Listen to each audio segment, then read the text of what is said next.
My name is Hori Timona Roprata. I am 80 years of age. I've been doing wells for 30 years, or since the Conservation Act started anyway. But we've been doing them all over New Zealand and even across to the Chatham Islands. I've trained up a team of my own now, which includes my son, and so they're the ones that do it nowadays. By doing whales, Hori means dissecting whales that have died on beaches. His tipuna have been doing this work for some 15 generations. On the knives, as his partner calls it. I'm Gwen McClure, and today on The Detail, it's whale stranding season.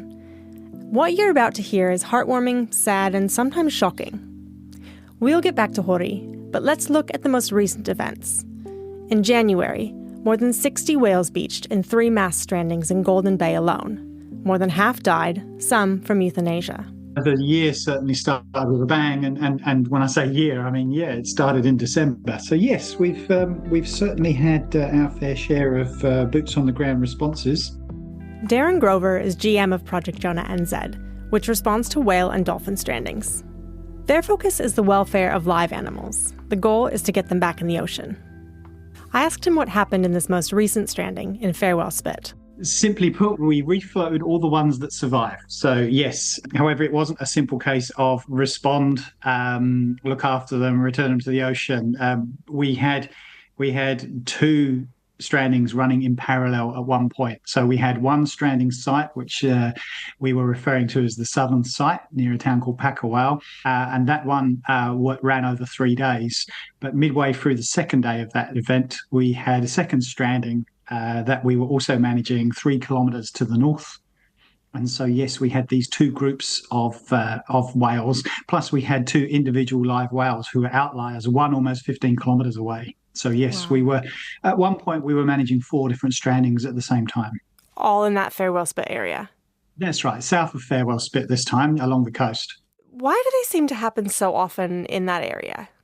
Yeah, there's a very long history of whale strandings there. Golden Bay itself is a very calm area of water, and if you think about its proximity close to the Cook Strait, which is it's where 2 oceans meet, and so it is a choppy stretch of water, which we believe migrating pilot whales will choose to come into that bay to rest, and also there's great feeding for them as well. So they come in there, rest and feed. However, there's a huge tidal action. There's parts of the bay where the distance revealed of the beach from high tide to low tide can be as much as 5 kilometres. And so that only raises or lowers the level of the ocean by about 3 metres or so. So the ocean can literally drop away from these whales and leave them high and dry.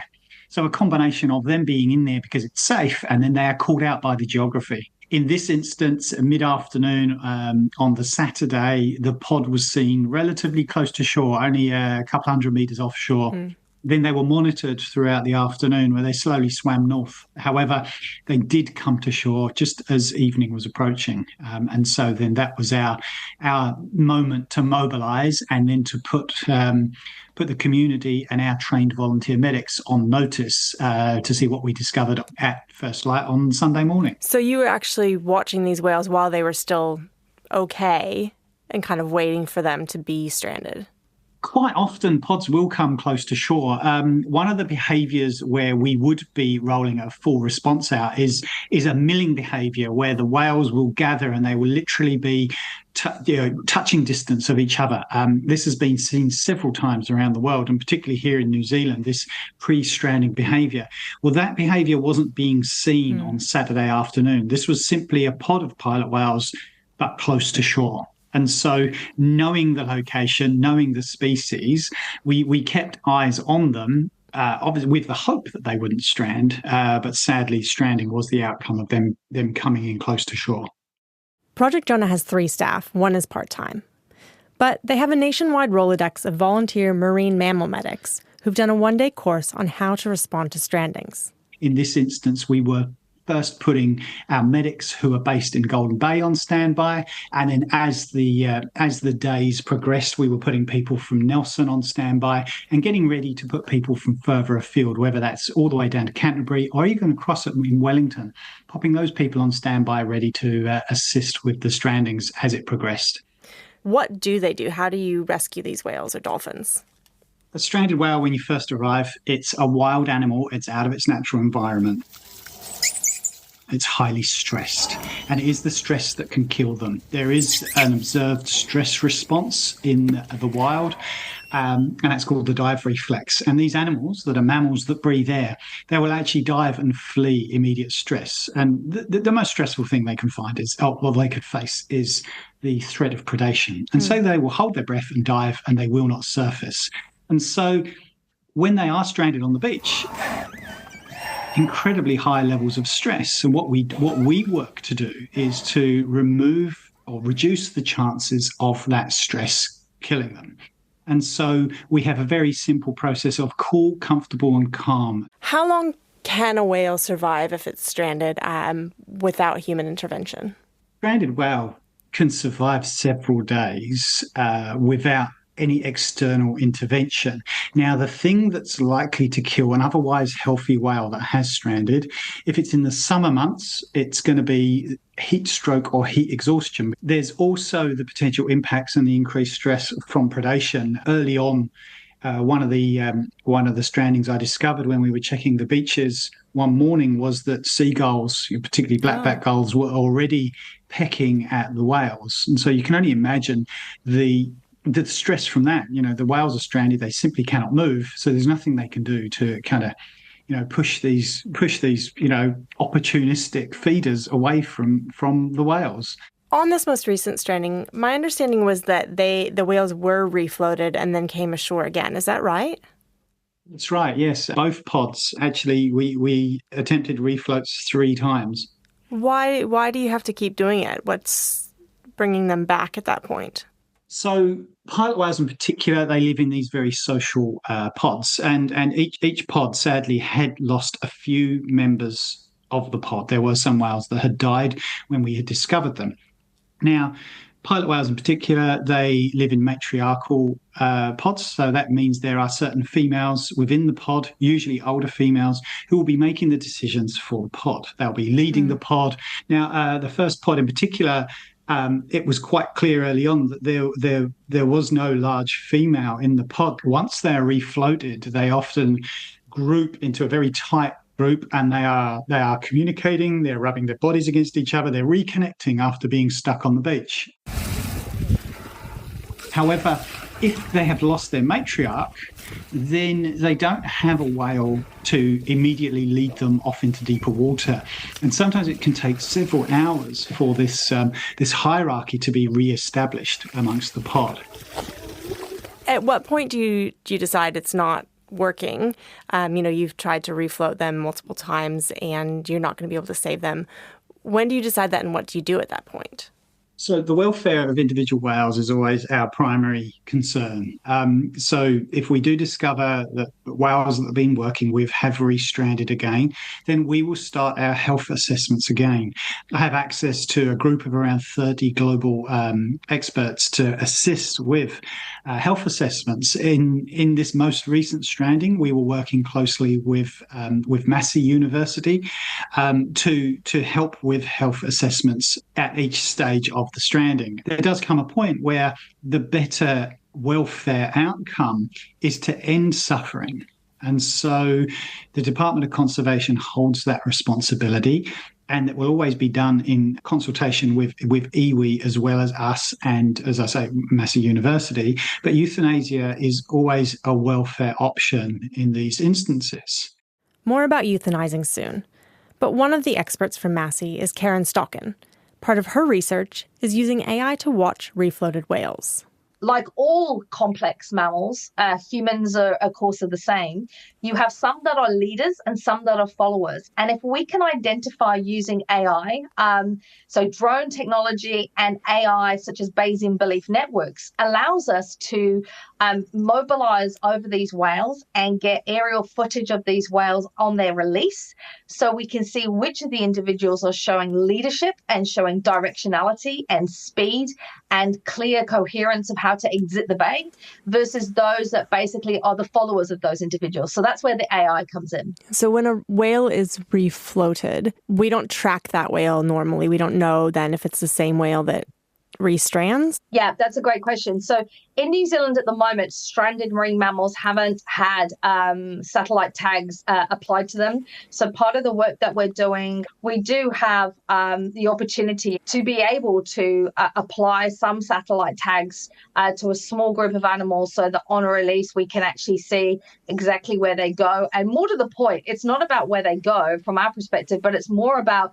can they sufficiently dive and forage successfully? You know how if we're at sea for a while and we come back on land, we can get land sick. Well, to be honest, whales also have the reverse to some extent, where when you're refloating them, if they've been literally on the hard substrate on a beach for, it can be, as I say, sometimes in excess of 12 hours, it can take a number of hours almost for them to re-equilibrize and to stabilize themselves. We don't want to be refloating whales that we find later are somehow compromised, that restrand because basically they haven't been able to successfully feed. Karen also looks at the human psychology in the process of deciding when to refloat or when to euthanize. We have shown that sometimes our human desire to save all the animals in almost some ways to make ourselves feel better, that we're willing to sometimes push back animals before we've clearly identified, are they actually well enough to save? Or is actually a euthanasia a kind of output for those animals? Some of the saddest factors sometimes are if you're dealing with a single-stranded animal that is clearly a neonate, so a baby, so it's still dependent. Ethically, it's just not right to put that animal back, knowing you're putting it back to a sea that it's absent from its feeding mother. And in essence, you're potentially causing more distress to an animal by giving it a prolonged death. We did published a study, I think it was in 21, which looked at the human perspectives of what happens on beaches. And even within management agencies or trained medics, there was often a conflicting consensus around, we understand animal welfare is the top priority. However, sometimes that can be conflicted by other requirements or needs. So, I mean, there's a lot of aspects to this, which is saying one thing but doing another. So having the best interest, for example, of the animals at heart and at very core focus of what you're doing. But then it may well be that there are other, whether it be cultural sensitivities, political sensitivities, or other aspects that need to be considered, which can cause almost a juxtaposition. Can you give me an example of that? I mean, I think I can understand, a really basic example might just be somebody who's been caring for it going, no, I'm not ready to let this whale go. But is there another example that you can give me about a time that a cultural or political consideration has come in?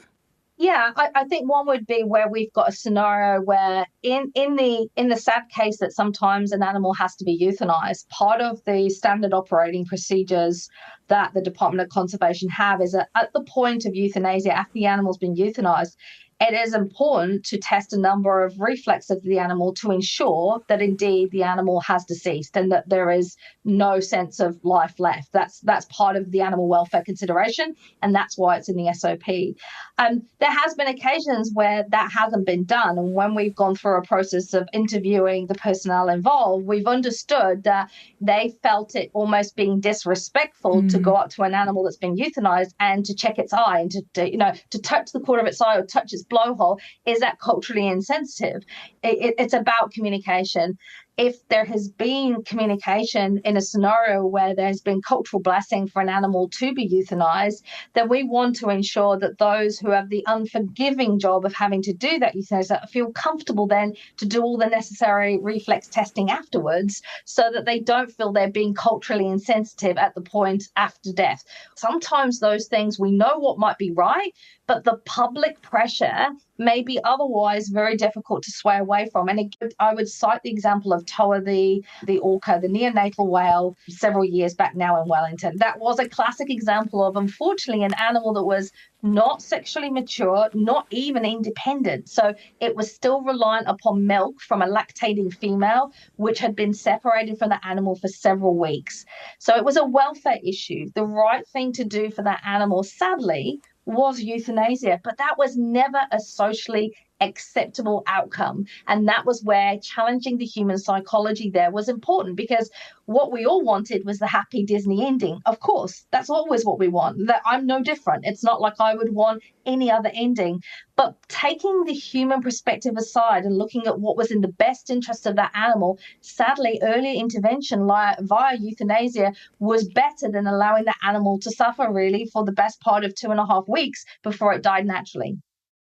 That brings us back to Jorge Perata. I asked him to walk me through what happens when he gets a call letting him know there's a dead whale. Well, I suppose it's more than just like having a meeting or something in a marae, because there's a whole lot of things to be aware of. One of them, of course, is around health and safety issues. What I'm talking about is that when you're dissecting a whale, you're in a very slippery environment and you've got a very sharp knife in your hands, and there's somebody working alongside you, and you could both slip over and cut each other. So things like that where you have to be particularly careful. The other thing is that if the whale's been dead for some time, or pathogens and those sorts of things are multiplying massively by that stage. So, don't just go in there like as if you're in the middle of a paddock just killing a steer, because you have an animal that's like, let's say for example, if it's a 60-foot blue whale, well, you've got a huge animal there. The other thing about it too is that sometimes if the animal's been dead for a little while, it'll puff up and swell up, and so there are things like that. So it's dangerous for people who aren't aware of some of the things you need to be safe around, for example, because if you cut that whale in the wrong place, particularly on its stomach, well, you could get buried under the guts and things like that. How long does it take you to dissect a whale? We could dissect it in a day. Even if it was a 60-foot sperm whale. How does this knowledge get passed down? I mean, you said you're kaumatua to your son and the others now. Is it just sort of generational, or are there trainings? How does it work? Well, we're not just doing it for fun. We're doing it because it's a retrieval of important resources from the whale. I'm talking about whale oil. I'm talking about bone. It's whale oil and bone that we're using as a remedy for Cody dieback disease on the Cody tree. We just grind the bone up grind it up and then just mix it with some oil to make a poultice and just put it straight onto the wound on the tree. Huh, okay. To see whether it'll stop it bleeding. Do you ever turn up when the whale is still alive and you're working on saving the whale, or just for dissection? I don't usually. I don't myself, only because, like people, there are a lot of people who know me, Doc, or anybody at all. And if they saw me there at a live stranding, they think that I was only there waiting for it to die. So I don't go, but I tell my crew that if they want to go, they can go too, but most of the times they won't.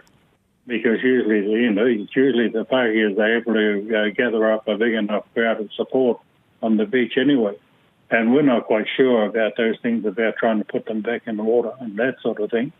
What do you mean by you're not quite sure? Clash of cultures. You need to check a few things. What kind of things? Well, most of those things are around cultural things. Maramataka, for example, what time of the year is it? The weather, all sorts of things. You'd have to check all those. Can you tell me about what happens after the dissection? Where is the body taken? Is there ceremony around that? What does that look like? Oh, absolutely.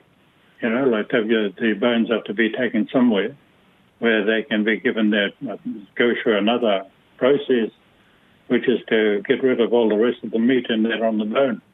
We generally do that with sand, shallow burying it in sand, is to separate the stuff that is going to get buried there above the high tide mark and the stuff that we're going to be taking. We're there to get the bone and blubber. If it's a whale that's just been shot by dog, we will take a backstake home with us. We won't eat a dead one on the beach because we don't know what killed it. And now we do. Doc just shot it. So therefore, we might take a backstake off it or something and take it home. As Hori just said, to euthanize a whale, Doc has to shoot it. Here's Doc's Anton van Helden. You know, we've worked with universities over the years to consider the available methods that have been used elsewhere and developed here. And the one that we typically use in New Zealand is ballistics. So that is to shoot an animal. Okay. And so we've worked very hard to determine where, how to locate using the external markers on an animal, where is the sensible place to shoot it, what the kind of ballistic, what sort of bullet you would need to use, what sort of gun is appropriate, who is a responsible agent for that. It's not something you do lightly, right? Anton's job is identifying rare and unusual species, and most of that is more positive. Last year there was a stranding of a spade-tooth whale. It was a fresh, dead male spade-tooth whale that was discovered at Tairi River mouth down in Otago. And we were able, working with the local runaka, Otago runaka, to get that animal into a cool store, into a freezer, so that we could take the time to pull together a team to be able to do the first ever dissection anywhere in the world of that species. And that was remarkable on all sorts of levels. That must be very exciting. Yeah. For me, that's certainly a once-in-a-lifetime thing to be the very first person to look inside a particular species and try and work out how it works. But that is what we've been doing, for the longest time. I mean, a number of species. If you think the spade-tooth whale is known from 7 specimens worldwide total, and only 1, 2, 3, 4 of them had any flesh on them whatsoever. Wow. And only 2 of them were pretty fresh, and only 1 of them was able to be put in a freezer to be able to actually look at it in any detail. So you're talking about species that are known from, really scant remains, and that's in part, and that's the part of the beauty of working here in New Zealand, is that we do get a lot of rare and unusual species. New Zealand spans a large number of latitudes, and we have a huge amount of coastline. We've got one of the largest coastlines in the world. I think we're 15th on the list or something, with about 15,000 kilometres of coastline. And we have a lot of deep water very near shore, and so we get to see species that other parts of the world never get to see. We've got, whatever it is, 44, 45 species and subspecies of cetacean in New Zealand, cetaceans being whales, dolphins and porpoises. Because if we look at the numbers of strandings, and, we say in New Zealand that we have, a disproportionately large number of strandings in a global sense. We have comparable sort of numbers of strandings to other lengths of coastline, places like Japan and the like. I mean, they've got more coastline than we do and more strandings than we do, perhaps. Okay. But we get to see really unusual things. We've got 13 species of beaked whale in New Zealand, and that's makes us a real hotspot for some of these things. We've got a long history of collecting information from strandings that dates back to 1840. I think with our first recorded stranding. Obviously, we know about strandings from earlier than that. Certainly, Māori had a long history of interacting with whales. Is there a question that keeps you up at night that you're just waiting for science to solve? Yeah. Well, I think, one of the things with whale strandings is that people are often looking for some sort of universal reason for why whales strand. And that doesn't keep me up at night, at least not anymore. The kind of generic reasons for why whale strands are pretty well known, but why any particular stranding happens could be from any particular factor, both natural or unnatural, from man-made causes. And so those are things that can be explored. But in terms of the great questions, I have loads of questions, and at the moment, most of those are being interpreted or being answered through examination of dead whales. That's all for today.